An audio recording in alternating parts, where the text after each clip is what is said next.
জান্নাতের কাফেলা একটি Islamic channel.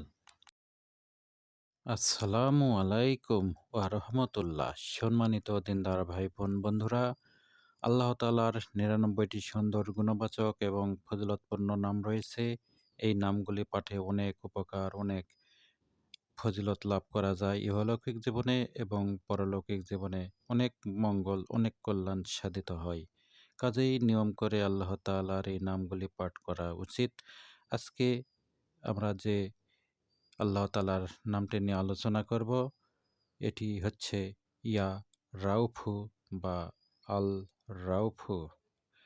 আর রাউফু এর অর্থ এবং এর ফজিলত নিয়ে আজকে আলোচনা করব। আশা করি ভিডিওটির শেষ পর্যন্ত সাথে থাকবেন, সেই সাথে লাইক, কমেন্ট, শেয়ার করবেন এবং সাবস্ক্রাইব করে পাশে থাকবেন। আল্লাহ তাআলার ৯৯টি নামের মধ্যে একটি নাম হচ্ছে ইয়া রাউফু বা আর রাউফু। এই নামের অর্থ হচ্ছে অনন্ত অসীম দয়াময়, অর্থাৎ আল্লাহ তাআলা অনন্ত অসীম এবং দয়াময়।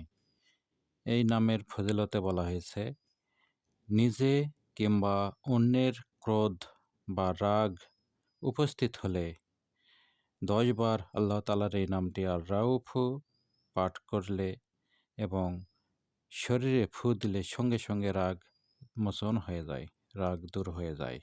অর্থাৎ কারো যদি রাগ হয়, প্রচণ্ড রাগ হয় এবং কিংবা নিজেরও যদি প্রচণ্ড রাগ হয়, তাহলে আল্লাহ তাআলার এই নামটি ১০ বার পাঠ করে নিজের শরীরে ফু দিবে, আর অন্য কেউ রাগ হলে তার শরীরে ফু দিবে। ইনশাআল্লাহ সঙ্গে সঙ্গে তার রাগ দূর হয়ে যাবে। যাদের মেজাজ ভালো নয়, কথায় কথায় রুক্ষতা প্রকাশ করে, কেউ ১১০ বার এই নাম পড়ে ইশারায় তাদের দিকে দম করলে ওইরূপ স্বভাব আল্লাহ দূর করে দিবেন। আর তারা নিজেরা নিজেদের স্বভাব সংশোধন করতে চাইলে ওইরূপ আল্লাহ তাআলার এই নামটি আর রাউফু ১১০ বার পাঠ করে নিজের বুকে ফু দিতে হবে। তাহলে আল্লাহর রহমতে তার স্বভাব পরিবর্তিত হয়ে যাবে।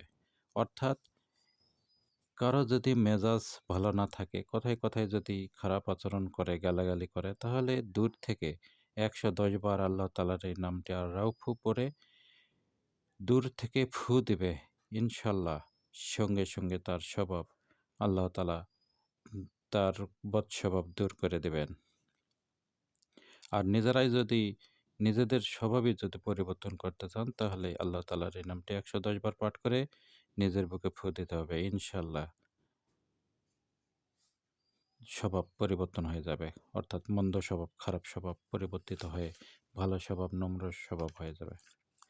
এর পরের আরেকটি ফজিলতে বলা হয়েছে, যারা সদা সর্বদা আল্লাহ তাআলার এই নামটি আর রাউফু পাঠ করবে, অন্যের প্রতি তারা রহমদিল বা মেহেরবান হবে, কোনো দুর্ব্যবহার করবে না।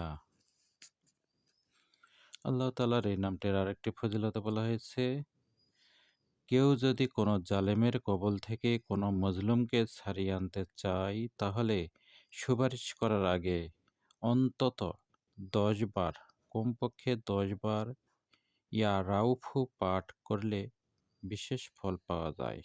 যে ব্যক্তি আল্লাহ তাআলার এই নামটি আর রাউফু ওজিফা নিয়মিত পাঠ করে, জালেমের দিল তার প্রতি নরম হয়ে যাবে এবং সাধারণ মানুষের বিপুল ভালোবাসাও লাভ করতে সক্ষম হবে। অর্থাৎ মানুষের ভালোবাসা বা জনপ্রিয়তা পেতে চাইলে আল্লাহ তাআলার এই নামটি ইয়া রাউফু এটি নিয়মিত পাঠ করতে হবে।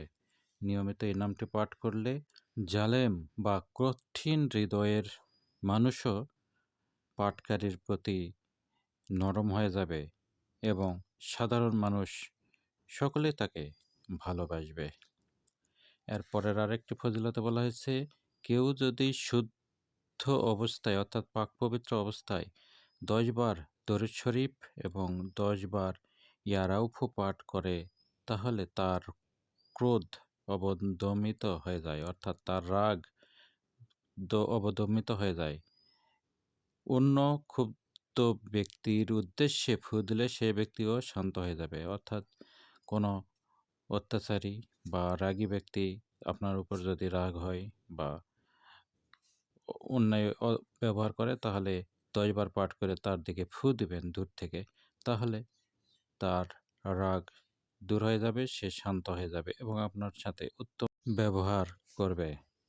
এর আরেকটি ফজিলতে বলা হয়েছে, সদা সর্বদা যদি আল্লাহ তাআলার এই নামটি আল রাউফু পাঠ করতে থাকেন, তাহলে আপনার অন্তর নরম হয়ে যাবে এবং লোকজন সব আপনাকে ভালোবাসবে। যে ব্যক্তি ইয়া রাউফু এই ইসিম মোবারক অধিক পরিমাণে পাঠ করবে, মানুষ তার প্রতি দয়ালু হবে এবং সেও মানুষের প্রতি দয়ালু হবে।